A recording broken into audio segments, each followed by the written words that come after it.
It's Monday, and you know what that means. Jersey First TV proudly brings to you the latest edition of Real Talk. And yes, I am New Jersey's premier award-winning journalist, Top 50 Latino, as voted on by the Latino Spirit Online magazine, along with the United States Latino Affairs Initiative. And certainly now, ladies and gentlemen, now more than ever, I will continue to be the weapon of mass disruption because my level of honesty is truly necessary in this era of blatant journalistic deception. And without a doubt, the most handsome face that runs the place. That's right. It's me, Fernando Uribe. Happy Monday. Happy May, everyone. My birthday month, so I'm very excited. Shout out to all my fellow Taurus out there in the month of May as we're celebrating birthdays, obviously anniversaries. Speaking of which, this past weekend, my parents celebrated 51 years of marriage. So God bless mom and pop there. And a shout out to the Cuban in Union City. Amazing service, folks. Remarkable food, outstanding detail to everything. And folks, if you're looking for a great spot to eat in the North Hudson, even northern New Jersey area, folks, check out the Cuban in Union City. And folks, I want to thank you all for tuning in from wherever and however you may be doing so right now on Facebook Live via StreamYard, certainly on the Jersey Verse YouTube page, and of course on all of our social media platforms. Folks, I cannot say enough how grateful we are here at Jersey First for your support. Of course, if you haven't checked us out on social media, make sure you like us on Facebook, of course. Real Talk with Fernando Uribe, along with Jersey First. Make sure you follow us on Instagram and Twitter. Of course, for all of you that check out YouTube on almost an hourly basis, hey, click the subscribe button and you'll be automatically notified of all the wonderful content brought to you by Jersey First every single week. And of course, whether you get your podcast on Spotify or SoundCloud, download Jersey First, take it with you on your smartphone, PC, Mac, or tablet. Whether you're doing errands for some of my students there, hey, you know what? Taking final exams, maybe going out for that nice run since it's getting warmer up here in New Jersey. You know what? Take Jersey First with you anywhere at any time. And ladies and gentlemen, quite frankly, it's always a privilege to be on the dream team of Garden State Media. That's right, folks. It's Jersey First TV, of course. Brand new episodes of The Nader Narrative are hosted by the amazing Elizabeth Nader, and their premiere every Thursday online via jerseyfirst.org/TV. And of course, also brand new episodes of Bridging the Gap with AJ Malillo and Stephen Rombolo premiere every Thursday as well. And every Monday, live, of course, check your local listings for time. Certainly, folks, brand new episodes of Real Talk with Fernando Uribe premiere every Monday night right here on Jersey First TV. Folks, a lot to cover a little bit later. You definitely want to stick around. I'll have a little bit to brag about once again, ladies and gentlemen. Outstanding traffic for the month of April. I can't say enough really how grateful I am to all of you who continue to tune in every Monday night, of course, who share the replays, and of course, continue to show support for Jersey First TV. Again, folks, real traffic here, nothing boosted. Everything's organic. Okay, real traffic here. I can't say the same for other Mickey Mouse journalists in New Jersey who really the only idea of traffic that they know about is really the congestion in the Lincoln Tunnel on Kennedy Boulevard or on the New Jersey Turnpike. That's their traffic. But guess what, folks? That's my traffic here on Jersey First TV. Folks, you definitely want to stick around for final thoughts. Almost a double header tonight. I have a lot to say about the Lollipop Guild in Hoboken. Yes, right. That's right, folks. An embarrassing performance last night by Ravi Bala in the 8th Congressional District primary debate hosted by my good friend David Wallstein, the editor of the New Jersey Globe. Certainly, Joey Fox, also with the New Jersey, obviously with the New Jersey Globe, and certainly the insufferable Micah Rasmussen, who, folks, who dressed Micah last night? Stevie Wonder? Jesus Christ, Micah, do better, bro. My God.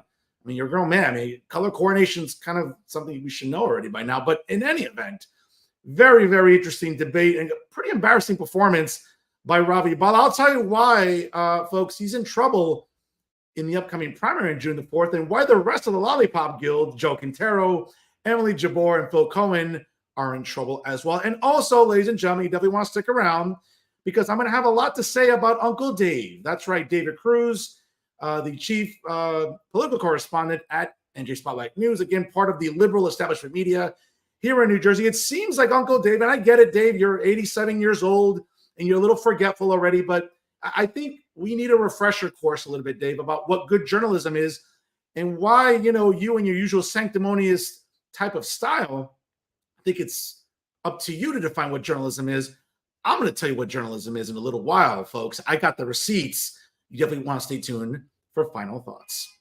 But folks, first, it is election season. I'll tell you one demographic without question that is going to get a lot of attention during this election cycle is, of course, the Hispanic, Latino, and Latina communities. And I got to tell you, ladies and gentlemen, now more than ever, I would call this coming election in November the most consequential election in my adult life. I can tell you unequivocally how important it is to vote red.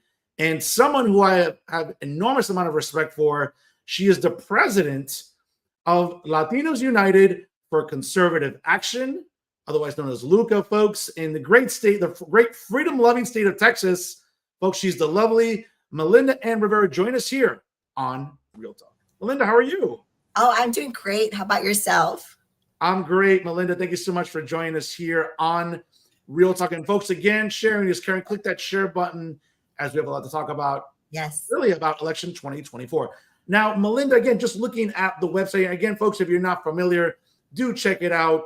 LUCA/LatinosUnited.com if you're looking to get involved with not just her chapter in Texas, but there are chapters all around the country, I think, from what I'm seeing. And it's really, really encouraging. But first and foremost, Melinda, what prompted you to get involved with LUCA? Well, with LUCA, it started with starting my own organization in New Mexico, where I'm from, and really fighting the good fight over there. Our people are not doing well. It's pretty much a state of communism is what I always say. And it's getting worse. So those who follow the politics that understand, the governor in New Mexico has literally violated the Second Amendment rights, and she continues to do so by the swipe of her pen, her own decisions, and she doesn't care what the people think. Now, so I've been in this fight for 9 years now, and I met, he is my brother, he is my big brother, my brother in Christ, Antonio Tony Renteria. He is the founder. We started as Poder Latino. And, he's done some miraculous things in his life since the age of 17. He is one of us. He is a civil servant. He is a community fighter. He has been in this political race as well for a very long time. And, we both knew, I watched in New Mexico what the power of the people, what it's like, and what happens when the people literally get involved. And he's done the same. So, he rebranded Poder Latino. And we knew LUCA, Latinos United for Conservative Action, is as an organization. What it stands for is Latino. So you don't have to be Latino to join our organization. But as you and I were speaking a little bit backstage, we know that the Latino community is going to become the majority in this country. And, we are here in Texas. And we just want to, share our culture, share our values, share everything that, what we're about, majority. We want to unite. So we're Latinos United. We know as a country, united we will stand, and divided we are going to fall. And we understand this more than anybody. So we're here to unite across with every American. So you do not need to be Latino. You just need to be a freedom-loving, constitutional-loving American. And then conservative, where, because our Latinos are naturally conservative. That's right. And so we are. And so when we are waking people up, we just reiterate what our values are. And it's absolutely, we are conservative values. We just have to talk about the Democratic policies. And that's the easiest way to show our fellow Latinos that we are no longer Democrats. And the action, I'll tell you, Fernando, the action is what is the most important part, because we are in our communities. We, the people, are back. The Constitution says we, the people, we are going to have to save ourselves. We cannot depend on anybody. Our groups are out there and we're fighting. And so that's what got us in, is really understanding we're tired of living the way that we live. I can remember growing up, and I'm sure you can too, hearing tias and tios that everybody's like, well, it's election time again. And we know all the politicians are coming to promise us everything under the sun, Sure. Yeah. Yet provide nothing, right? I mean, we all remember that. And so for me, it was Trump.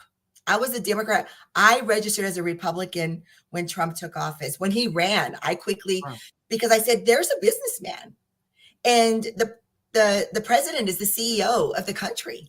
Yes, that's right. Yes. That's right. And so who better to run this country and to understand we're all tired of being, poor or feeling like, these politicians are just running the show and becoming, so rich and living the luxurious lifestyle while we are struggling to accomplish the American dream.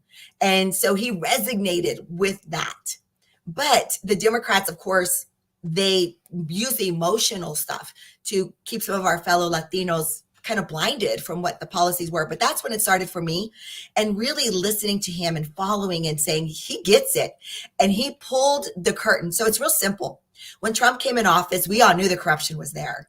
He pulled the curtain up and just showed us, just like, here it is. We all knew it's there. Here it is. But also made it all of us aware that we have to do something. And real quick, so when I started my New Mexit organization in New Mexico, I was also with Latinos for Trump and Lexit for New Mexico.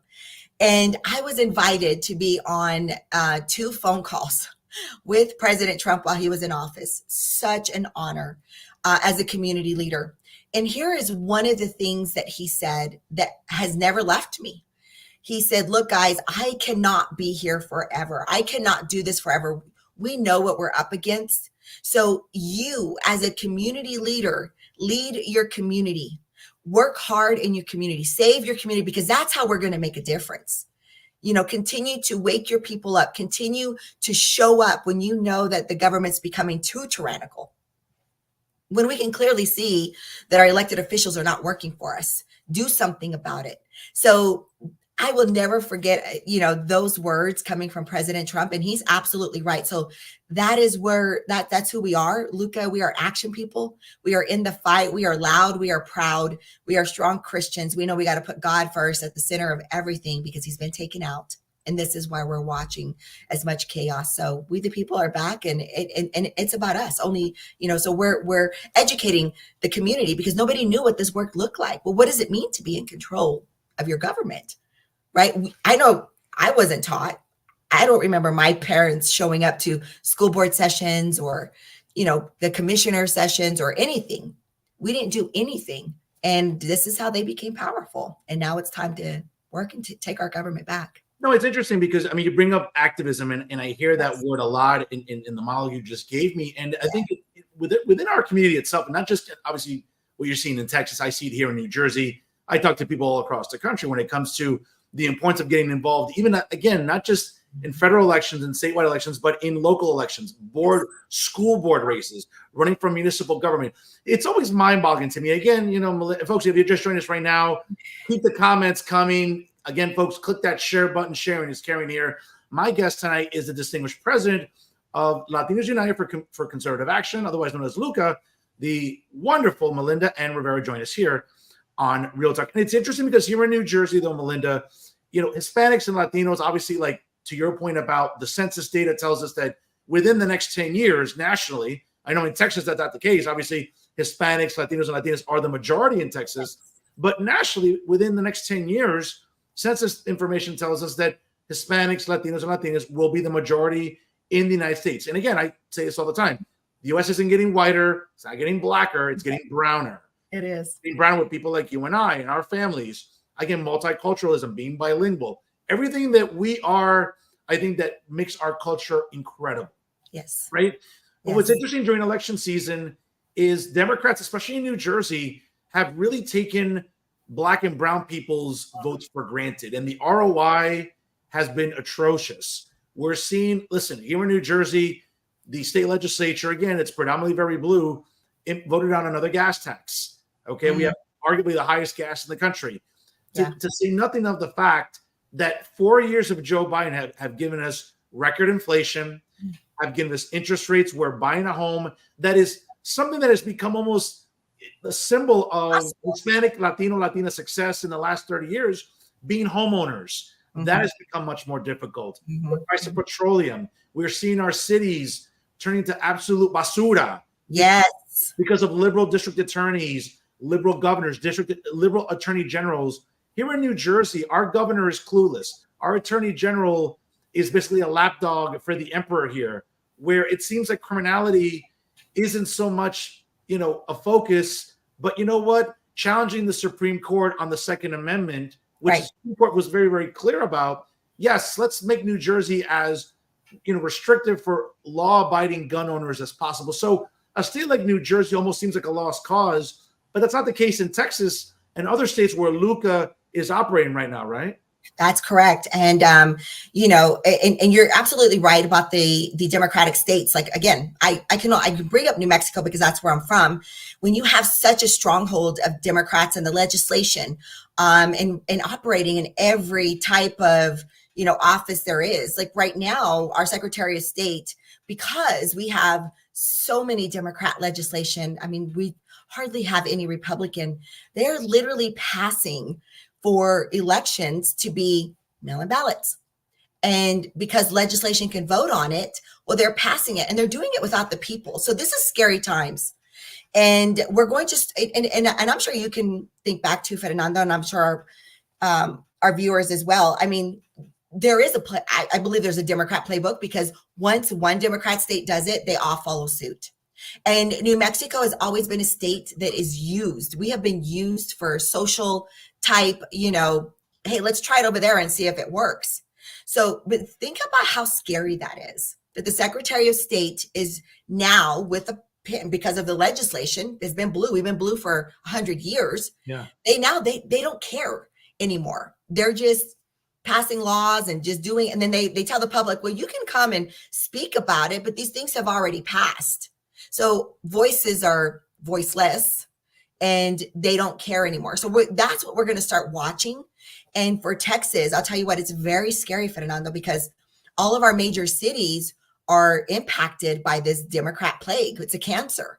You think about Dallas, you think about Houston, Austin, San Antonio, that cancer is eroding these cities. And so for myself and people like myself that come from these types of states, like I shared, I lived in, came from New Mexico, lived in Colorado, and then out there in Connecticut, out there where you are, and to Texas, I'm an outsider screaming at Texans, open your eyes, wake up, because what we're seeing here and why I'm here to fight for the great state of Texas, I could have gone back to New Mexico, but I decided to stay here and fight, because if Texas goes, there goes the nation.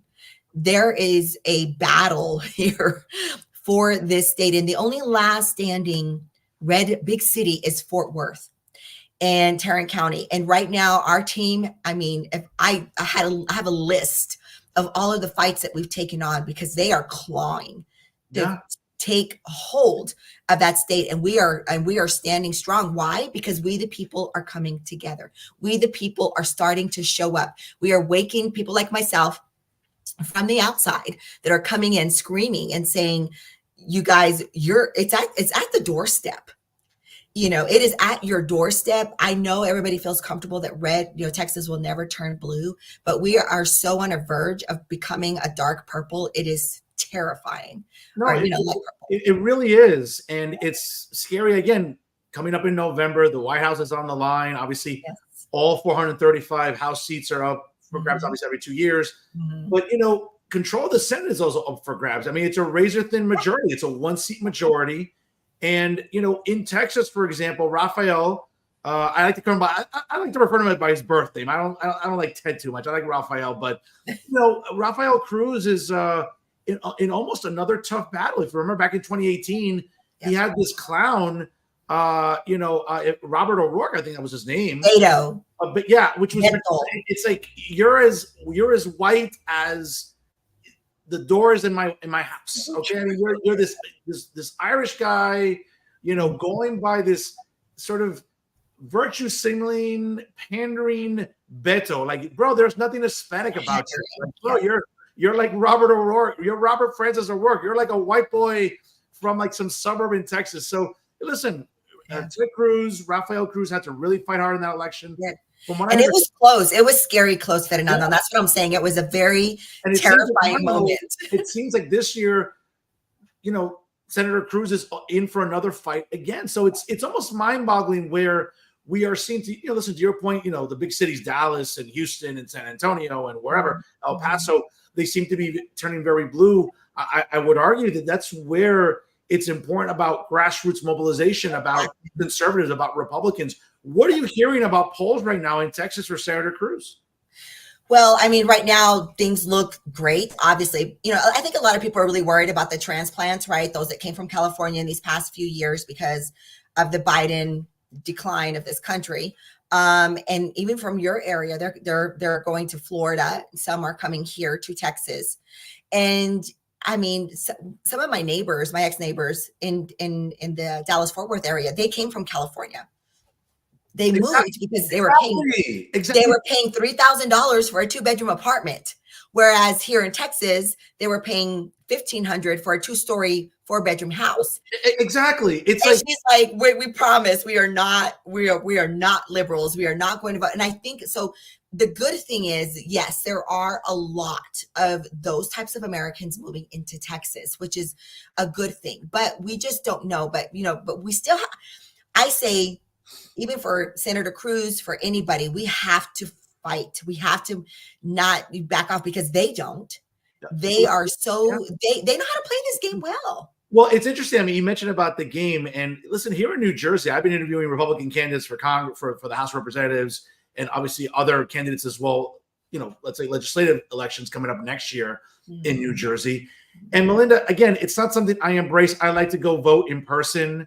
I understand the premise about early voting. I think it gives people an opportunity.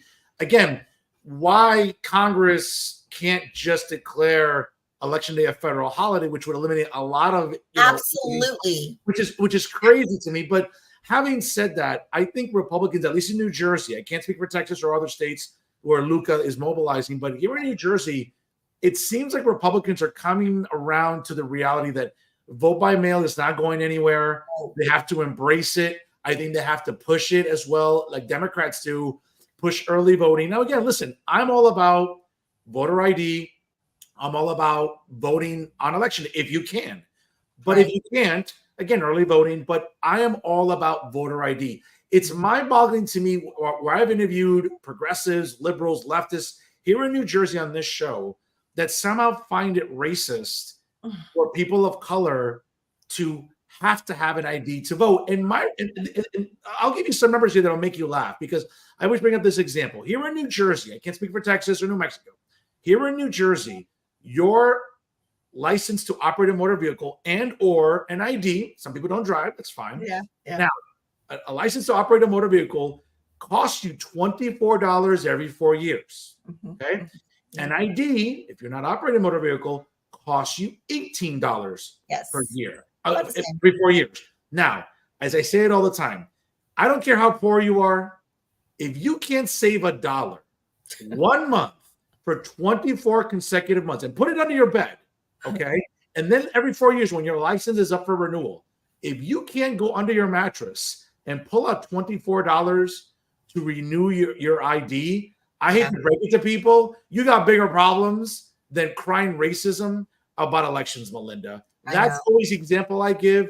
And I never hear pushback or, well, Fernando, all I hear is I'm like, wait a minute, where am I wrong? No, you are not wrong. And as a matter of fact, again, here in Texas, we are also fighting election integrity. It's creeping up. And, when we learn about how some counties and certain areas are doing things, it's frightening. And in New Mexico, you don't even need a voter ID. They don't even have voter ID issues. You could just, my grown daughters, I remember for the last election when they went to vote, they forced them to look at her ID. She's like, don't you want to see my license? And they're like, no. I'm like, no, look at my ID. How can you do this? So that's, again, when you have blue states that are just this corrupt, that are just this tyrannical, they just do whatever they want. We don't know. And we know with this influx, we don't know who's voting in our elections, which is terrifying. But what can we, the only thing we can do is we have to show up.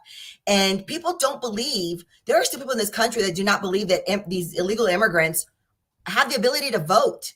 they still do not, they think we're conspiracy theorists because we're saying that, you know, and so Texas right now, I have the honor to work with the second vice chair. She's just a beautiful friend of mine, Dr. Dana Myers, who's actually running for the Texas Republican chair now. And, you know, she's heading a lot of things in the election integrity. I mean, you can pull up articles where county commissioners were arrested for the mail-in, you know, for ballot harvesting. These mail-in ballots are dangerous, so dangerous. And I'm with you. Why can't we have it just be a holiday where everybody's off? But the other thing that we have to do, Fernando, that I just learned as a campaign manager for our CEO and founder who actually ran for mayor here in Lubbock, election was Saturday. We have a low voter turnout problem. And it's not just here, it's across the country. Like what you were saying earlier with the municipal and the local level, this is where it matters. We have 190,000 registered voters. Less than 30,000 showed up to vote for this most important election. And you want to know why? Because we had a candidate that is pushing socialist policies and he came close. That is how they do this. And this is what's happening. So the fact that we don't show up, the fact that people, that number should just astound everybody. 190,000 registered voters and less than 30,000 showed up to vote for our backyard, for our home. This is where we live. The mayor's powers over many things, that what their ability to do is substantial for a city, and people just don't show up. It's interesting. And folks, if you're just joining us right now, it's 7:24 here on the East Coast, here Eastern time. My guest right now is the distinguished president of LUCA, Latinos Unite for Conservative Action, the lovely Melinda and Rivera. Join us here on Real Talk. Folks, keep the comments coming. Click that share button. We appreciate your support here as we are live right now with Melinda and Rivera. Melinda, you mentioned about turnout. Here's some numbers that should scare people. So in 2020, and again, I don't want to get into the, you know, I've been called a conspiracy theorist, but there were there were 155 million votes cast in that presidential election. Okay, 81 supposedly for Joe Biden and 74 for Donald Trump. Right. Now that is still only not even 50% of registered voters, which is scary because, again, it lends itself to the talking point you just made: voter apathy. I think people are turned off by politics, obviously, whether it be at the national level, state level, or even municipal level. Yeah. But I think now in 2024, obviously a cycle has gone by. A bunch of high school kids now are eligible to vote. Yes. Newly minted American citizens are registered to vote. Obviously, I think, again, to your point about it's not a conspiracy. I mean, there are states that conspire to try to get illegal immigrants. No, obviously, if you're applying for a driver's license, again, within that spectrum, you know, if there isn't proper supervision, you could also be registering illegals, which is, again, against the law. But it's funny about Democrats how they want to pick and choose when to be sanctimonious about voter integrity, right? Yes. And, you know, when we look at still 155 million votes, I'm sure this November that will be eclipsed, no question. It's still, I think, a concern. It's still not even half of registered voters voting. So listen, we're having early voting. Again, I'm not a fan of vote by mail. There's a lot of inconsistencies. We're seeing a lot of fraud. I mean, which is true. It is true. Right? And we're seeing it nationally. I just think that whether it's cable news, Melinda, or social media, where do you think is the root of the problem? Because, again, you go overseas. Listen, for example, my dad's homeland of Colombia. Unfortunately, a lot of idiots over there voted for a socialist, for a paramilitary. I have a great story to share with you on that, so that you know exactly how they're doing that. And you know, we're seeing more than 60-something% of registered voters in Colombia voting. Mm-hmm. We're seeing a good amount of registered voters voting in Latin America. Now, again, they're not all making intelligent decisions, like in Ecuador and Peru, Honduras, Nicaragua, right? Brazil. We're seeing socialists and leftists and communists getting elected. But overseas in Europe, we're seeing 70, 75.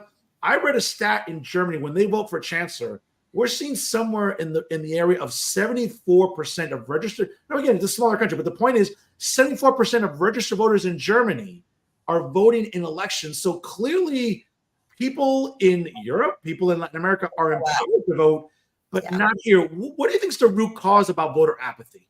Well, I think it's a lot, and we have to look at, it's a multifaceted issue that we're dealing with. The way the Democrats, again, run their city, run their counties, run their states. I'll tell you a story here in Texas, which should scare everybody. And I've been fighting this for a very long time. I've been exposing this. So in Tarrant County, which is the Fort Worth area, the county where I say is the last standing big major red city. So we had an election administrator. His name was Hyder Garcia. I say his name. Everybody look him up, Hyder Garcia. And he is from Venezuela. Okay. He was booted and thrown out of the Philippines in 2010 for voter fraud. He worked for Smartmatic at the time. Okay. And it was the machines.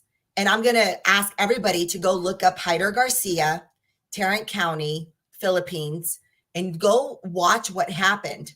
Now, this man was put into this last standing city, okay, as the administrator, changed all the machines. We started watching this county turn and fast.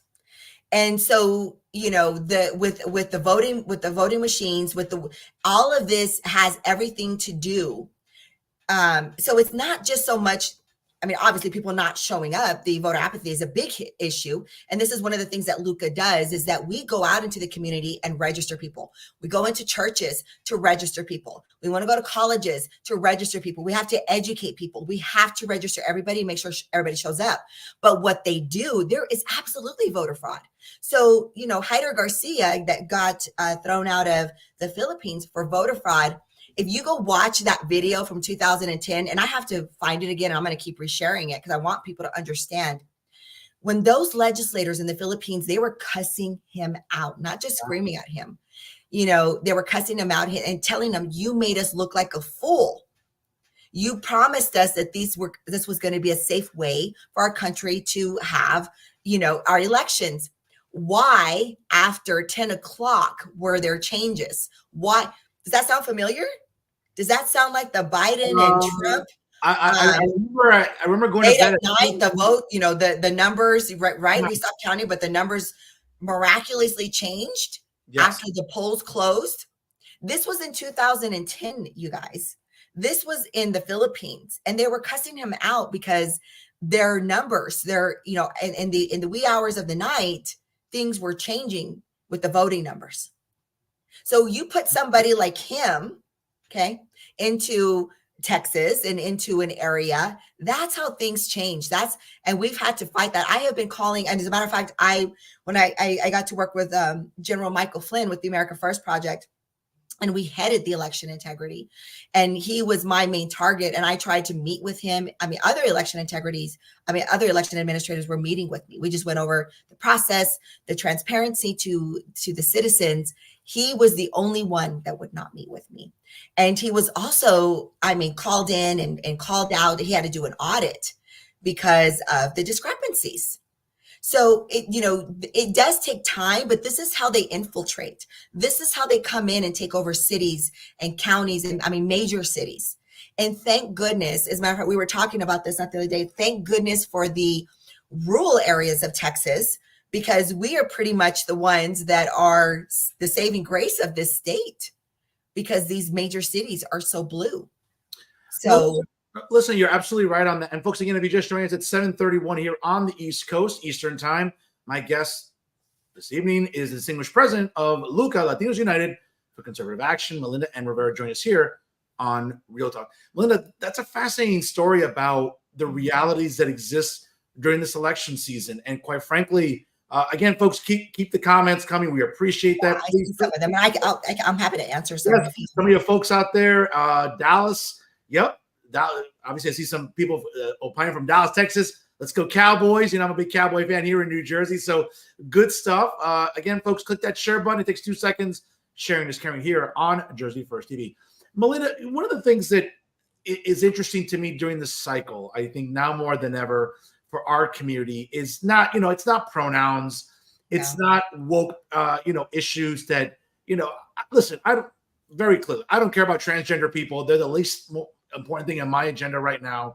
coddling the alphabet army, which seems to be sort of manipulating, local municipalities, state legislatures, even at the national level, right? But I think during this election cycle, for our community specifically, listen, I'm the son of immigrants. I grew up in a pretty conservative household. My parents are still pretty conservative. They're still very, very cognitively well-balanced. They're not like Sleepy Joe, who already is asleep at this hour. My parents are in their 70s and still very active and still very cognitively well-balanced. So I'm grateful for that. But for our community, though, I would say that during this cycle, it just seems like Republicans and conservatives could do a better job with messaging, Melinda, because again, we know what's going wrong. We know that President Joe Biden, upon taking office, now he has the audacity to complain about the border. But when he took office in January of 2021, via executive order, he undid every single policy of his predecessor about the border. We're seeing the borders wide open. It's a mess. Yes. The vice president doesn't know what time of day it is or where she's standing, and that's who we put in charge of the border. We're seeing the Department of Homeland Security dropping the ball. We're seeing Secretary Mayorkas be a complete incompetent fool. We're seeing the Secretary of Transportation, Pete Buttigieg, not even know how to go about interstate roads or bridges. We're seeing this administration be a disaster. They're failing. It's failing. And again, during this cycle, I think the most important issues are going to be the border. Yes. I think it's going to be interest rates. It's going to be the economy. It's going to be inflation. Listen, everything is much more expensive than it was 4 years ago. Our gas, our food. There are Americans, there are Hispanics, Latinos and Latinas that have to make a decision and have so for months now, if not years. Do we go on that trip during the summer? How do we rent? How do we pay for food? Do we lease or finance a new vehicle for the family? These are life-altering decisions that our community is facing now because of the failures of Joe Biden. Having said that, why are Republicans still not doing well in the polls? Never mind the presidential polls. We're talking about like Senate races and House races. Well, here, let's take it back a little bit. So I think many of us were not a friend of Ronna McDaniel. I want to take it on a national level. I think there was a failure at the national level, which trickled down to the state level. She's awful. She's awful. She was absolutely awful. And there was not enough, what we say as mexicanos, ganas, right, to take on the fight that needed to be taken on against the Democrats. Now, again, here in Texas, our Dr. Dana Myers, who's our second vice chair to the Republican Party, she knew that because the Hispanic community was the majority here, that we were going to help lead the way to where we needed to be successful in the state, to make sure we keep it red. And so she got all of us, all of our organizations together. But when some of our conversations that we would have, the problem is that they were coming around every 2 years, right, to talk to our communities because the votes were needed, but there was no long-term plan in place. So they didn't, many in the community don't trust the Republican Party because, again, we were growing up, we were told that the Democrats were the poor and the Republicans were for the rich. And so they used that to no end. But, there was no long-term plan, but people like Dr. Dana Myers said, well, what do we do? I mean, she listened, and it's like, well, you have to put organizations like us on the forefront. It doesn't need to be about the Republican, put us on the center stage. We know our communities. We know our people better than anybody. Let us help build that bridge. Let us, put action plans in place long-term so that people can see that in reality that the Democrat policies are not working for us. And so that's exactly what she does.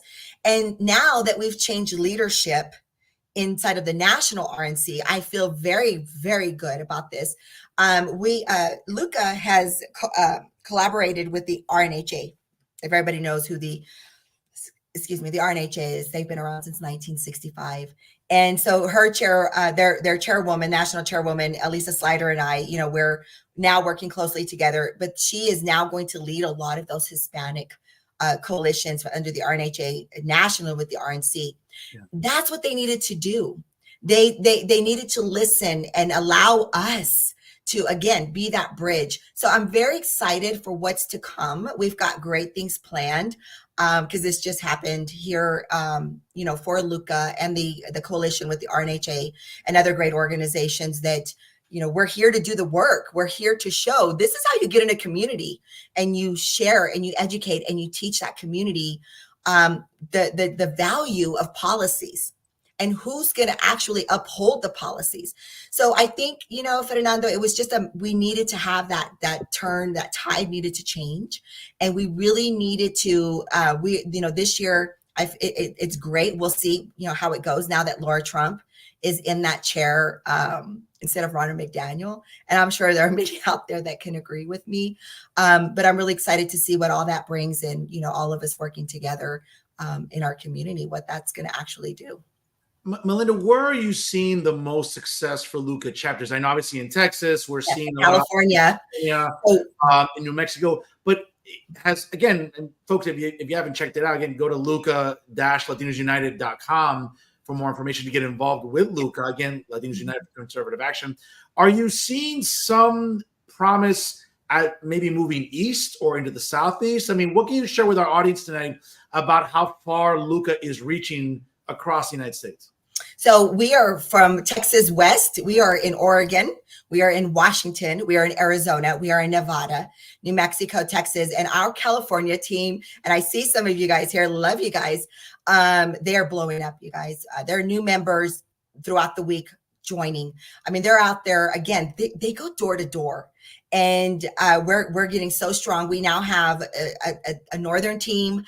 We just got a Orange County, California team going, Central, South. I mean, we are now starting to really mobilize in the state of Texas. I mean, it's a beast and it needs a lot of love. And so, our people out there, Art, Nicole, all of you guys, they are working so hard and they're recruiting so many amazing, patriotic Americans of all sorts to join in We the People. So our Arizona team is growing. I mean, they've been fighting at the border. They work closely with the candidates that are running right now that are constitutional, conservative candidates that want to protect the border, because we know Arizona is oh my goodness, it's a mess.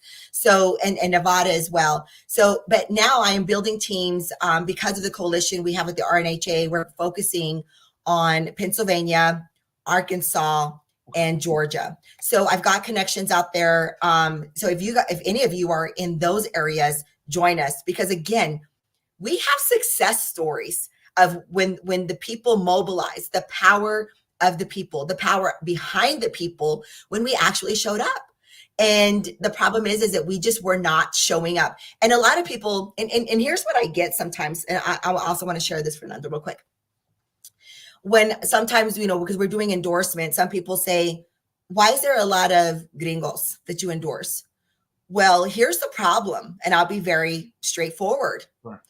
A lot of Latinos don't run. And if they do, they're running on the Democrat side. We are not getting up and we're not doing anything. We are not running. And those that, the Hispanics and the Latinos that are, in office, like Ana Paulina Luna, we've got, again, Senator Ted Cruz, we've got some great Latinos, but there aren't enough of us that are throwing our hat in there. And a lot of people are like, Melinda, how come you don't run for Congress? And I very well could, but here's the problem that I have. I love being in the community. I love being on the front line. I love the education. I love building these groups, because if you put me in Congress, and especially with the situation we have right now, we have a democratically led Senate. So our House they're working so hard, but what can they really accomplish? Correct. Yeah. And so I don't do well with that. I don't want my hands tied that way. I feel that we are more successful here on the front lines, on a local level. And again, our success stories are the proof of that, where we're overturning books, very sexually explicit books in schools. Right. We're shutting it down. We're having them removed. We are having drag shows. We had them removed out of Six Flags over Texas. Good. Like bars and schools. And I mean, so that, and California, our teams are pro-life. Our state executive director, she was involved in the litigation where she took Chino Valley, she and her and others, and they fought so hard, and they turned that school board red, and they gave the power back to the parents. And then the AG came to sue them. Wow. The attorney general. So she is a part of that. So she is a fighter. And they're building a team of those exact fighters. And they stood out at grocery stores. They went to parks and they handed out information that said, did you know this is happening? This is coming down the pipeline in our schools. And this is how it's going to negatively affect our children. And they went door to door and many people said no. And that's how they get people to join. And that's how we make a difference. No, and you're right about that. Listen, here in New Jersey, I can tell you that parents organizations, whether it's Moms for Liberty, they're great. Obviously Libs of TikTok, obviously Gays Against Groomers. I mean, we're seeing grassroots organizations really mobilizing on behalf of parents. Because here in New Jersey, we have, again, a very liberal attorney general who coddles the alphabet mob all the time, who coddles the trans community here in New Jersey, that is always about, again, sort of coddling illegals, coddling the alphabet army. It's like coddle Americans, like look after Americans, look after taxpayers. And what's interesting to me, especially during this election cycle, is that while that can be local issues, while that can be something that at the municipal, state level, we're seeing that at the national level. Again, we're seeing a president who, nominates nominates a man pretending to be a woman, right, to work, obviously in the Department of Health and Human Services.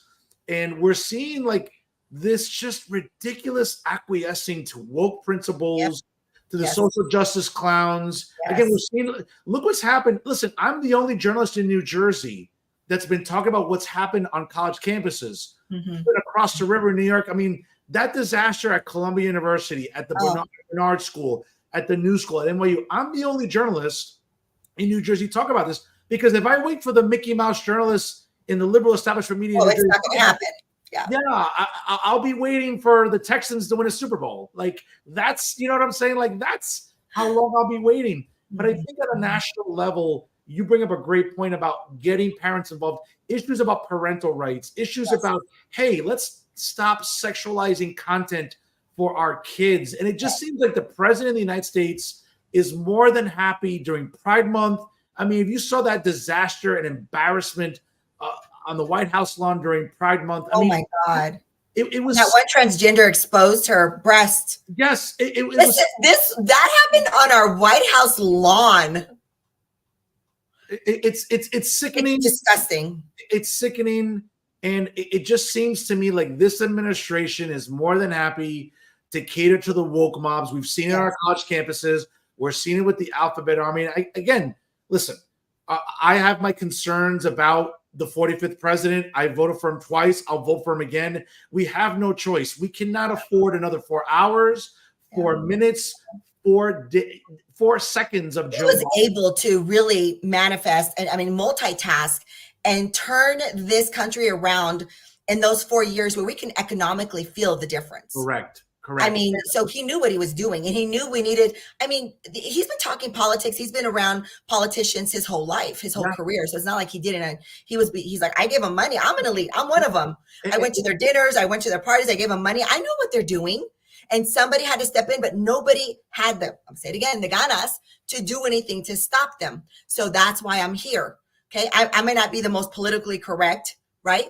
And I'm happy that he isn't at times, but his policies and the way he turned this country around in those 4 years, it was like, wow. So this is what it's like when you have a president actually works for the people. Melinda, reasonable gas prices, drilling domestically, not involved in any wars, okay? Not sending money to corrupt regimes like Ukraine. And again, listen, what's going on in Israel and Palestine, I mean, that's been going on forever. I'm more about take care of Americans, take care of the elderly, take care of veterans. Stop sending billions of dollars to a corrupt president like Zelensky, where we all know what's going on in Ukraine. I mean, give me a break. But let me ask you this about the 45th president, and hopefully the 47th president, hopefully after November 4th, after November 5th. But it's being reported around Memorial Day he'll be making an announcement who his running mate will be. There's a lot of speculation. I got someone in mind who I'd like to see him pick, but who would you like to see Donald Trump pick as his running mate in 2024? I've been asked this question, and it's a tough question because I think there are just some great, like I think Carrie Lake is great, but she's not gonna, she's not gonna run. I think she's running for Senate. Tim Scott. She can win that seat in Arizona. Yeah, absolutely she can. Absolutely she can. I think Tim Scott is another great patriotic American that would do absolute wonders as vice president. He's strong. He knows exactly what we need to do in this country to help him turn that around. And as far as I can think of, those would be the only two at the moment that I think would absolutely be a great running mate for him come November. And what about you? Who are you thinking? Well, listen, I mean, obviously in the last week or so, she has not done herself any favors, but certainly, North Dakota Governor Kristi Noem, I thought was she's amazing. At the top of the list. I mean, I think what's gone on the last week with her, I think is, I don't know. I think there's a lot of much to do about nothing. But again, you piss off dog owners in the United States, you might get, there might be some vitriol and backlash for that. Yeah. But having said Kristi Noem, I like Tim Scott. I think Tim Scott is a great senator. I think you want to talk about a success story. You want to talk about a guy who came from poverty, not like, the half-black first black president back in 2008. Like, this guy didn't grow up in privilege. I mean, Tim Scott grew up in poverty, grew up in the rural South, a guy who, again, educated himself, has been an exceptional member of the United States Senate. I think, listen, the president has to be as slick as the Democrats when it comes to identity. Listen, I hate identity politics. So do I. Hate the game, but you got to play their game. You got to try to either put a woman out there, put a man or woman of color. I mean, it's funny about Joe Biden in 2020, where he was pretty much almost threatened with, like, hey, if you're the nominee, you better pick someone of color or we're not. Kamala isn't even, like, she's really not even African American. She's half, Middle Eastern. I mean, listen, Kamala's a lot of things. Some things I can't say because it's a PG show. But in any event, I think Donald Trump would be smart for someone like Tim Scott. Listen, I like Marco Rubio, but I don't think he's going to resonate with Hispanics. No, I think he's doing a fantastic job there in Florida, and he needs to stay there. Just like that's why I was so against DeSantis running for president, because we cannot take any chances with the great state of Florida. If he would have left the people 4 years in, a couple of years in, who knows what? I'm sure the Democrats were saliving at them. They were drooling at the mouth for him to leave so they can try to creep in. But I think both of us are on the same, thought process here of Tim Scott. He would be phenomenal. And I really hope it is him. I really do. And I love Kristi Noem. I think she is such a strong, but I know he's going to make a great decision. I know he is. But at the end of the day, he is going to get back in there. I think what frustrates me is he's just going to have to redo everything that he had, work on closing the border again, get those 5 asylum ports in Mexico up and running again. Absolutely. And what happened? There's just and I'm praying that he can reassemble just as fast as Joe Biden disassembled, because I think he undid like 45 executive orders in 2 weeks. And they said that Trump was ruling as dictatorship. That is as dictatorship as it comes. No, and listen, and for me, another big issue, Melinda, during this election cycle is I'm very much about judges. And during the 4 years of Donald Trump, I, as a conservative, 250 great judges. Yeah, again, and as a conservative, again, I don't look at this as a sort of conservative or liberal. I look at it more as a constructionist. I like judges that interpret the law as is, not what their feelings are, not what they feel that day or month or whatever. And Donald Trump picked 3 great justices that will confirm to the Supreme Court. And to me, again, one of the biggest issues for me during the cycle is if Joe Biden gets another 4 years, there's a very good chance, again, 2 justices are in their mid to late 70s. They may want to step down. I don't want to give Joe Biden another chance to nominate another liberal justice like we saw with Ketanji Jackson. I mean, this is a woman who can't even define what a woman is. It was ridiculous. I don't listen. Long after a president has left office, their judicial nominees and appointments have an overwhelming effect on our everyday lives. And again, Donald Trump picked good federal judges, 3 good nominees to the Supreme Court. Again, I like this 6-3 constructionist majority. I'd like to build on that. I'd like to get the 7-2.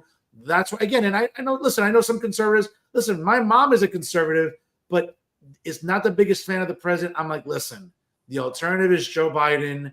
The alternative is more wokeism, more acquiescing to the alphabet mob, more scary. Again, coddling illegals, a wide open border. But another issue, which again, and you're a woman, I want to ask you about this because I think it's an issue that I think that really resonates within the Hispanic, Latino, and Latina community, though, Melinda, is, 2 summers ago, the Supreme Court ruled on the Dobbs decision. And pretty much, again, in case people failed U.S. history or constitutional law, all the Supreme Court did was pretty much relegate the back to the states. Again, the 10th Amendment, in case anyone forget about the Bill of Rights, it's called federalism. You might want to look it up for everyone that's, not up to speed on that stuff. Yeah. And states have gone about it in ways that they want. Listen, here in New Jersey, they've codified it into state law. Unfortunately, up until the 9 months here in New Jersey, you can have an abortion if you're a woman. Now, having said that, do you think that on a national level, because, the 45th president has walked it back a little bit. He was a fan of the 6-week ban. Yeah. He's walked it back. What do you think of that issue? Do you think reproductive rights within Hispanics and Latinos that you talk to, do you think that's a big issue this November? No, I don't think that's a big issue. And from what I'm hearing, it was a great thing. It needed to happen decades ago. And, again, my mom, as a Hispanic Catholic woman, she's been pro-life since as long as I can remember. And I had to fight with her because of being a Democrat forever. And the whole emotional state of mind that the Democrats put us in, that he was a sexist, he's this, he's that, took everything away from looking at policy. And I remember my mom, she FaceTimed me when Trump was still in office. And mind you, Democrats love Bill Clinton. They love misogyny. They love sexual assault and misogyny when it suits them, right? I mean, that's insane. Yes. And I remember my mom FaceTimed me and she was crying, Fernando, because she had the TV on and because Trump was the very first president to the March of Life. And that impacted her so much. And to see my mom cry because of, and sometimes that's what it takes. It takes people to have to validate what we're talking about, to actually see it, to actually feel it, to understand it, to make those decisions. And then, so they can clear their mind of all that emotional junk that the Democrats fill them with and actually sit down and let's have a conversation. But I do not see that, because most of us are pro-life. We are.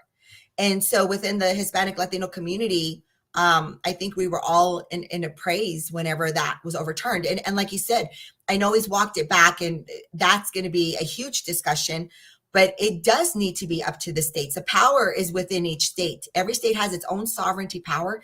That is something that the federal government should have never meddled in.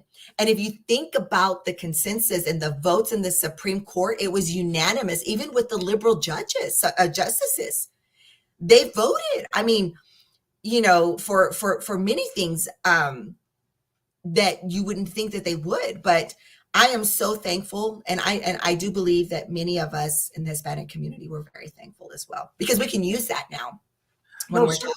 Again, I'm just concerned, again, on a national level. Again, listen, one demographic that the 45th president lost in 2020 was suburban moms, whether they're white, black, Hispanic, whatever. I think that was a demographic that the president needs to win back. But surprisingly, within our community, listen, Donald Trump has done better with Hispanics, Latinos, and Latinas than Mitt Romney has done, than John McCain did, even George W. Bush going back to 2004. So it's interesting, I think, that the 45th president, I think, has developed this sort of mantra that our community has embraced. Again, listen, it's not the most politically correct, which is fine.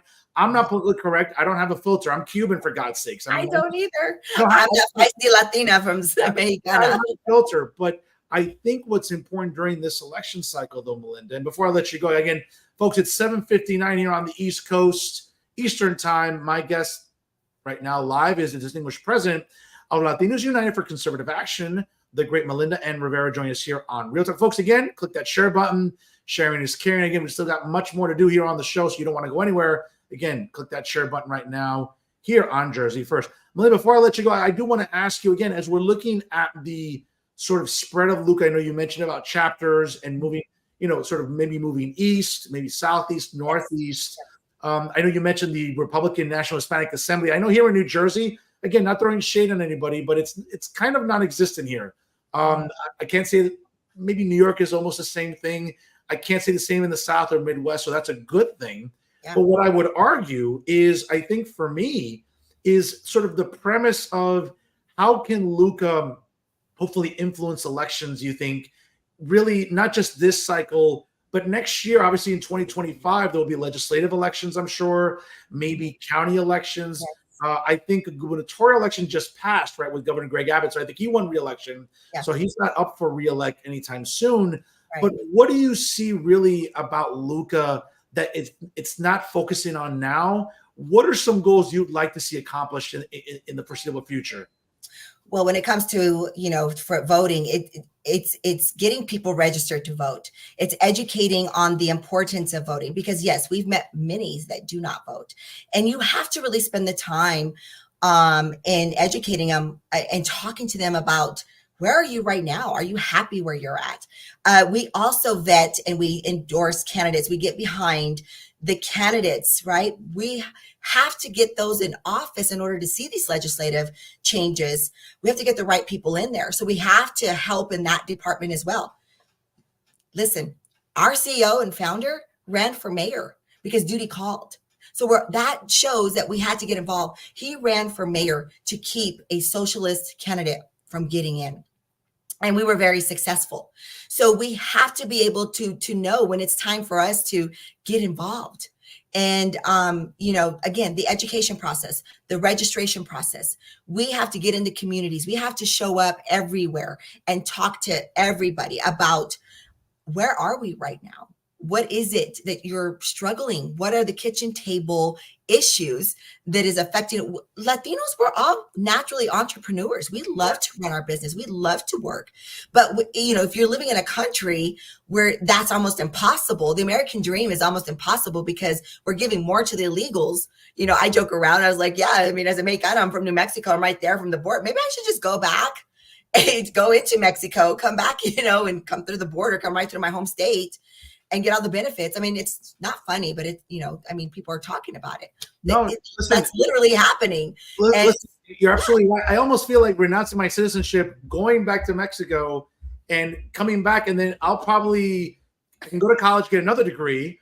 I can probably get benefits. I have 5 degrees already. Why not a 6th one? I don't know. It just probably get it for free. Seems like this administration is thinks that we print money. Yeah. That we are more than happy. Listen, again, being the son of immigrants, I understand the immigrant struggle. I get it. I'm not even trying to be insensitive, but the problem is that we're having a wide open border. Again, sovereignty is written into the document. Yeah. It is the federal government's responsibility to ensure that sovereignty is preserved. That's not racist. That's not bigoted. That's not xenophobic. Sovereignty, again, it's a big word for those on the left. They struggle with a lot of big words. But sovereignty is something that needs to be preserved, though, Melinda, I would say. Yeah, absolutely. But so that's what we need to do. But thank you so much. I really appreciate it. Real quick before I let you go, we've got to know Melinda, the activist. Let's get to know Melinda real quick, the person. So, favorite basketball team? I don't watch basketball. It's football. Okay, Cowboys, right? Cowboys, Dallas Cowboys. All right. That's it, right there. Absolutely. Favorite food? I love my tortillas, asado, beans, and rice. Okay, interesting. Marvel movies or DC movies? It's tough. I like them both, actually. Okay. Yeah. Favorite comic book hero? Favorite comic book hero, I would say, it's always been Catwoman.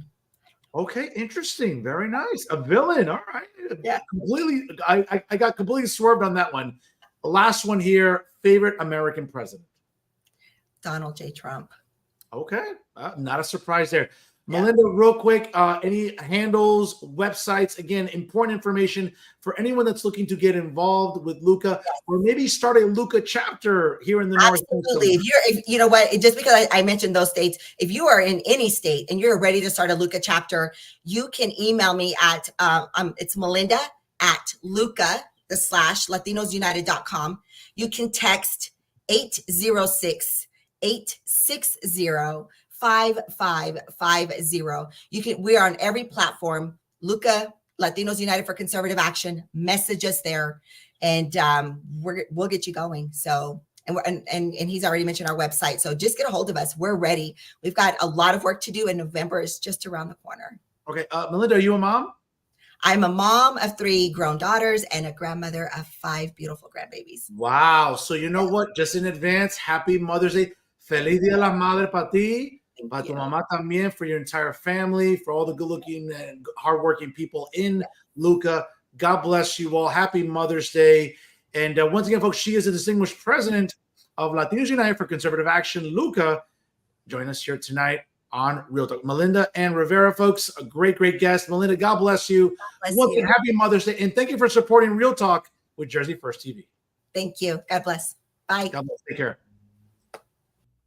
Folks, great, great stuff there with Melinda and Rivera. Again, the distinguished president of LUCA, Latinos United for Conservative Action. Folks, don't go anywhere. It's 8 o'clock here on the East Coast, and we appreciate you tuning in here. Obviously, still a lot more to cover. Folks, I can't say enough. Get involved with LUCA. Go to their website, www.luca-latinosunited.com. If you're looking to get involved with them, certainly donate, volunteer any of your time, or if you're looking to start a chapter anywhere here in the Northeast, Southeast, or anywhere in the 50 states, folks, join up with LUCA. They're a wonderful organization standing up for conservative principles and, quite frankly, trying to just stop this progressive cancer that's spreading throughout all our 50 states here. Great job by her and all the great people that work at LUCA and all the chapters throughout the United States. Folks, you don't want to go anywhere because guess what? It's time for final thoughts. And folks, I got to tell you, I was looking forward to tonight, not just for having the opportunity to interview Melinda and Rivera, once again, the president of LUCA, Latinos United for Conservative Action. But folks, if there's ever a time to make fun of insufferable progressives and all the woke fools and all the social justice clowns and all the Mickey Mouse journalists in the liberal establishment media here in New Jersey, folks, you're in for a treat because we got a doubleheader tonight. Now, again, maybe you're aware that last night via the New Jersey Globe, once again, a great job by their editor, David Wildstein, along with Joey Fox, a correspondent with the New Jersey Globe, for hosting a debate for New Jersey's 8th Congressional District. Certainly a nice job by Micah Rasmussen, the director of the Rebovich Institute at Rider University. I mean, I don't know who dressed them, maybe Stevie Wonder.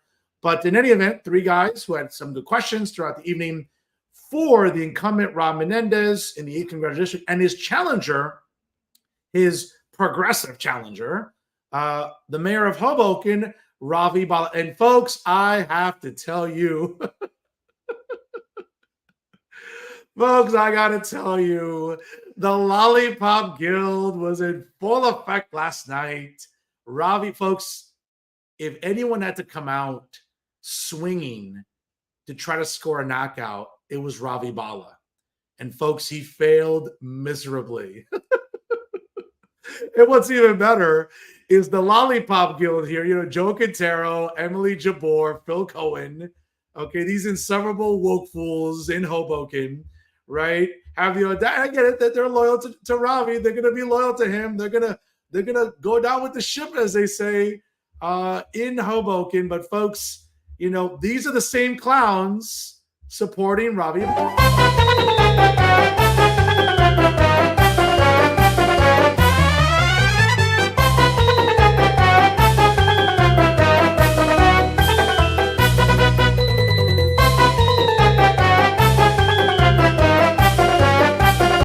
My God, it's amazing. That never gets old, folks. That never gets old. Ladies and gentlemen, congratulations to U.S. Representative Rob Menendez. A great performance, held his own, had great decorum throughout the evening, of course. And that's what you need when you're fighting an insufferable wannabe progressive. That's what Ravi Bala is, folks. He's a wannabe progressive, okay? You would think, listen, as soon as you saw Ravi having technical difficulties with his sound right from the beginning, ya yo sabía, se jodió. Ya yo sabía. And folks, this is who Ravi Bala is. Ravi Bala is a guy who panders. Ravi Bala is a guy who doesn't have answers, and all he could go after really about his opponent was his dad. And again, folks, I'm all about the presumption of innocence. Okay, whether it's the senior United States Senator here in New Jersey or the 45th president, folks, we have to believe in due process. Let the process play itself out. But if all you have in your ammunition is to go after your opponent's father, then I hate to break it to Ravi Bala and the Lollipop Guild here, you're going to have a really bad primary day. And once Ravi Bala loses the primary on June the 4th, where does his political capital go? It's to be about as non-existent as the New York Mets in October. And to say nothing of the fact, of course, that we know the Lollipop Guild here are going to go down with the ship. And that's what's going to happen in Hoboken after the 4th of June. Now, again, as I've said before, Representative Rob Menendez and I disagree on a plethora of different things, but we can be civil. We can have a conversation. We can have a dialogue. But one thing, folks, that we can't have are fake progressives or woke fools like Ravi Bala that think that somehow, because they're the mayor of Hoboken, which, by the way, folks, there's nothing to run on that is even remotely noteworthy. Because in Hoboken, again, for Ravi Bala, it's about pronouns over property taxes. It's about, can we repaint the crosswalks in downtown Hoboken during Pride Month instead of worrying about the unsanitary conditions that rats provide in the city of Hoboken? Not the rats in City Hall like Vijay Chichari and the other rats working in City Hall, like actual physical rodents that are infesting Hoboken. Why don't you focus on that, Ravi? Or the fact about flooding. You're all about climate change, but all you do is basically open up a new dog park. Nothing against dogs. I don't care for dogs. It's not something I care for. But opening up another dog park is not the biggest priority in Hoboken, Ravi. It's about addressing overdevelopment. It's about addressing taxes, a municipal budget, and all the other woke nonsense that you subscribe to. Because again, during Pride Month, rest assured, Ravi Bala, and again, the Lollipop Guild, let me remind you again.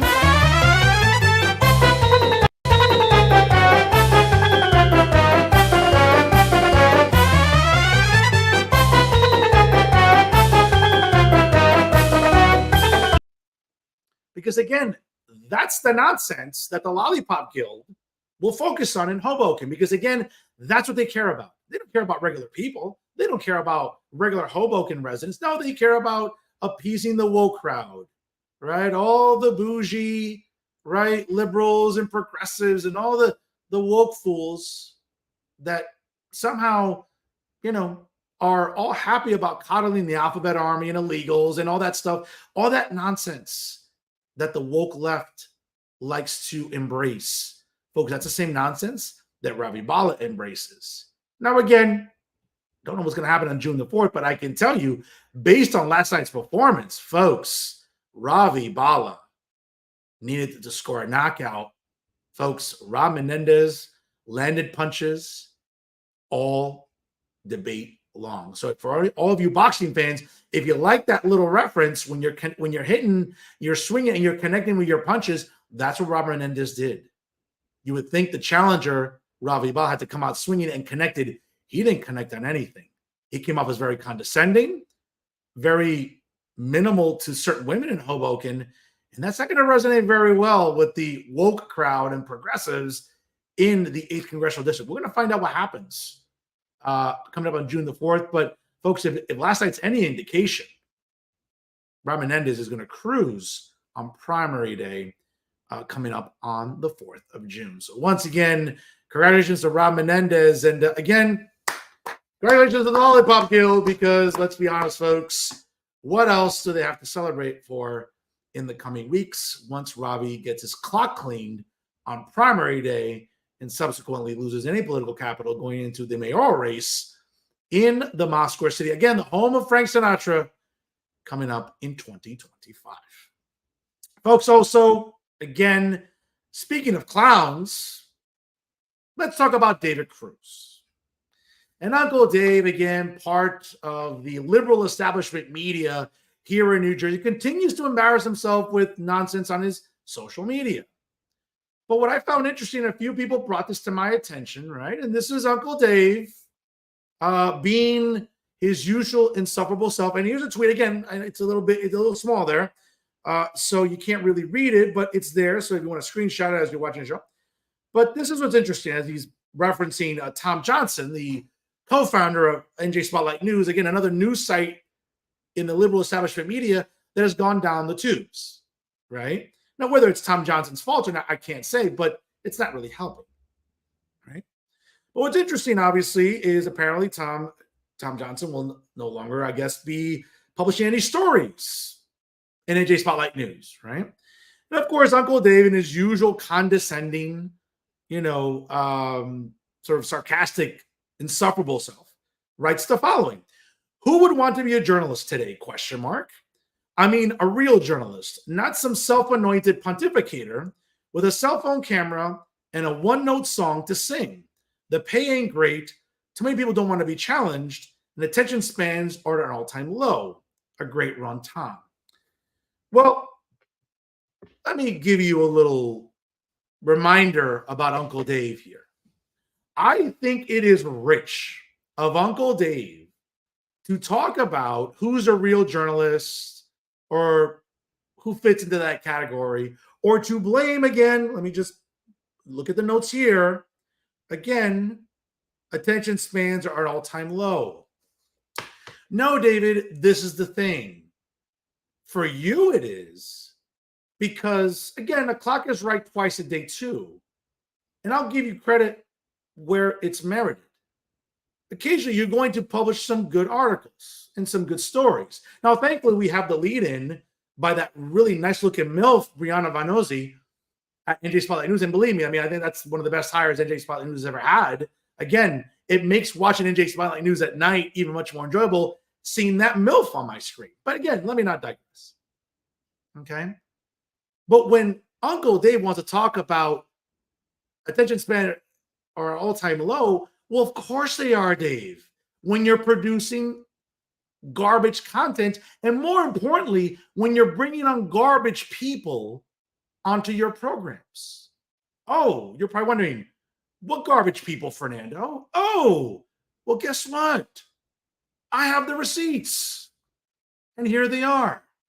Let's start off with Amy Torres, the executive director and resident cat lady representing the New Jersey Alliance for Immigrant Justice. Okay, this insufferable feminist and cat lady is someone that Uncle Dave has on his programs repeatedly talking about immigration reform, right? As you can see there, again, I'm not making this up. This is what's called receipts, Dave. So when you talk about attention spans are all-time low, of course they are. When you have clowns like this on your show, who would want to watch it? I certainly don't. I mean, at least if Amy was nice to look at, but she's not even nice to look at, for God's sakes. Okay, you can smell the cat piss all the way up here in my home. Okay, when you talk about Amy Torres. But this is who you want to have a show? And this is who you want to have a serious discussion about when it comes to the border? Really?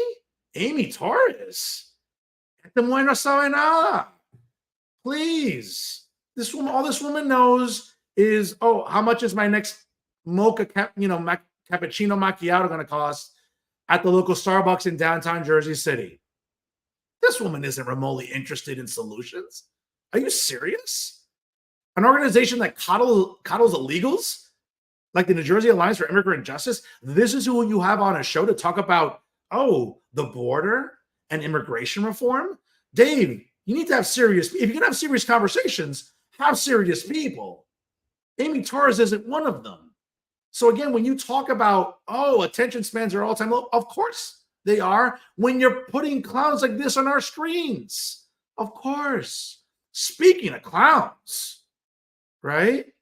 Let's move on to another clown. Yes, Chiquitin, all 5'2" of Hector Oseguera. And again, when you run into Hector, tell him I said hello. And at the same time, be careful again, because when you have to bend down, he's 5'2". So be careful for anyone with scoliosis or back spasms or having any structural damage in that. Be careful, because when you have to bend down that much to talk to Hector, eye to eye, you might pull a quad or a hamstring or a calf because you're bending down that low just to make eye contact with Chiquitin.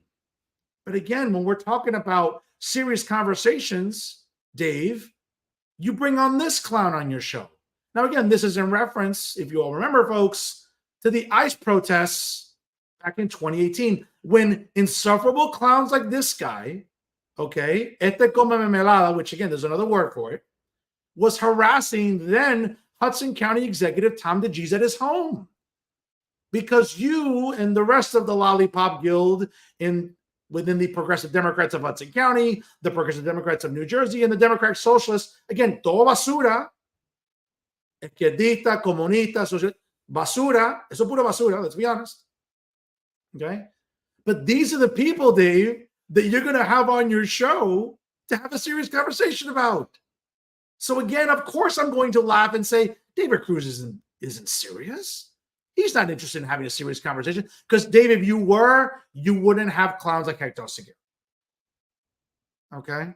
So again, when you talk about attention spans at an all-time low and how that's a struggle for journalists, that's not a struggle for me. When it comes to my traffic, more on that later. Okay? I can just simply look at the views, not just for this episode, but with the episode with Amy Torres. And the views are embarrassing, just like the guests you bring on.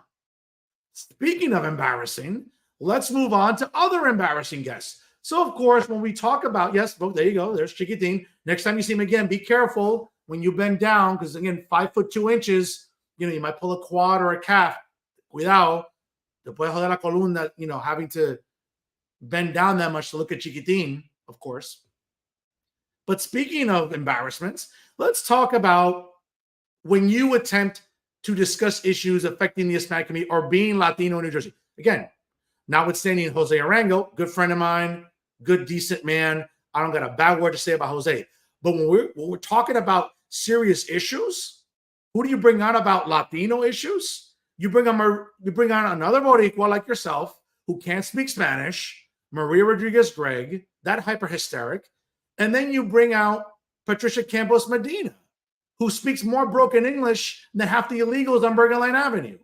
Never mind the fact, of course, that, if you decide to do this show in Spanish, Maria would literally defecate in her pants, because what would she do? She can't speak a lick of Spanish. And Dave would probably defecate in his pants too, because you can't speak a lick of Spanish. Imagínate un momento que David and Maria tienen que tener una conversación en español. Se cagan, se mueren de miedo because ellos no pueden.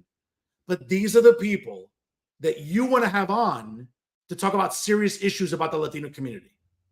Okay? A know-nothing activist like Patricia Campos Medina, okay, who has no business running for the United States Senate, okay? Maria Rodriguez-Gregg, who works very comfortably at Woke State over there in Montclair, right? I mean, how laborious is her job in government affairs, right? But these are the people that you want to pick their brains about when it comes to Latino issues. Again, Jose Arango, great guest, the chairman of the Hudson County Republican Party in Hudson County.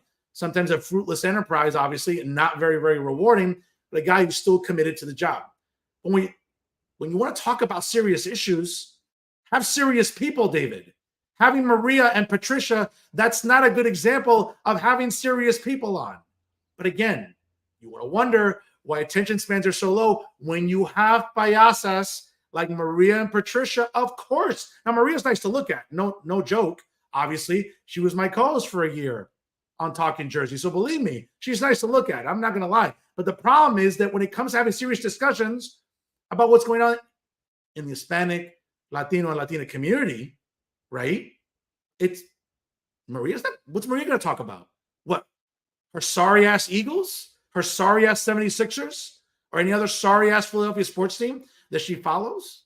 What's Patricia going to talk about? Oh, I don't know. I don't know any policy, but I think I'm qualified to run for the U.S. Senate. That's who David Cruz wants to have on when it comes to serious discussions. Really, David? So if you're wondering why conversations are at attention spans are all-time low, here's another example. During Hispanic Heritage Month. Now, again, no shade on Junior Maldonado. I love Junior, the Hudson County clerk. Great guy. Buen hombre. Okay? But again, during Hispanic Heritage Month, have segments in Spanish. You can't do that, Dave, when you have Maria on, because you can't speak Spanish. Ella tampoco. Imagínate ustedes dos hablando español. Eso sería, mira, ustedes dos hablando español. Me da una risa que I don't know what to tell you, bro. I would be, mira, I think I would just urinate my pants here if I'm laughing so hard, because that is the level of just lack of serious guest you're having on there. Junior's a good guest. I'll give you that. Again, during Hispanic Heritage Month, have Hispanics que tú sabes qué, hablan español, because para ser hispano, tú debes hablar español, right, David? You know, you're so proud of being Boricua, right? And Puertorriqueño. Same thing with Maria, Boricua, Puertorriqueña. Usted no sabe nada de español. It's an embarrassment. You're grown-ass adults that should be fluently bilingual. But these are the people that David Cruz wants to have on his show during Hispanic Heritage Month. Again, a woman who's been out of elected office for many, many years. Yeah, she works in government affairs at Woke State in Montclair. But what does she have to offer during Hispanic Heritage Month? Oh, she's a Latina that's employed? We can find plenty of Latinas in New Jersey that are employed. And at least get one that at least speaks Spanish, David. But then again, Dave, that means que tú tienes que hablar español. We all know you can't. Let's move on also to other non-serious conversations you've had, David. And of course, when you have George Lopez on. Yes, folks, George Lopez, another member of the Hollywood elite, another insufferable liberal, right, who plays the game, who plays the race card, who loves to virtue signal and race hustle during election seasons because he's Hispanic, because él es Latino. Yes, George Lopez, an absolute clown who hasn't been relevant in years. But somehow this is a guy you want to bring on your show to have a serious discussion about, right? That George Lopez, right? The George Lopez that went to Hollywood. Again, you can look it up. You know, I'll gladly publish it on Twitter. But if you just zoom in there, you'll see George Lopez in 2018 attempting to urinate on the Hollywood Walk of Fame under whose star? Yes, under Donald Trump's. But that's the people that David Cruz wants to have on. Classless individuals like George Lopez. Folks, that's about as classless as it gets. But again, when Uncle Dave is curious about why attention spans are all-time low, they're an all-time low for you, Dave, because I look at the traffic, I look at the views. Of course they are. And I'll give you your due. You'll put on some occasional good stories on. You'll cover some issues that are important. No question. But more times than not, Dave, let's be honest. You're pandering. You're virtue signaling.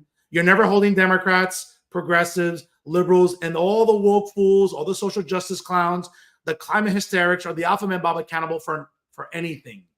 So again, I'm not going to take you seriously either. So again, for you to even say, I mean, a real journalist, Dave, I'm curious, did the New Jersey Society of Professional Journalists elect you as their president, and now you set the standard about what's a real journalist? Mira, Dave, here's newsflash.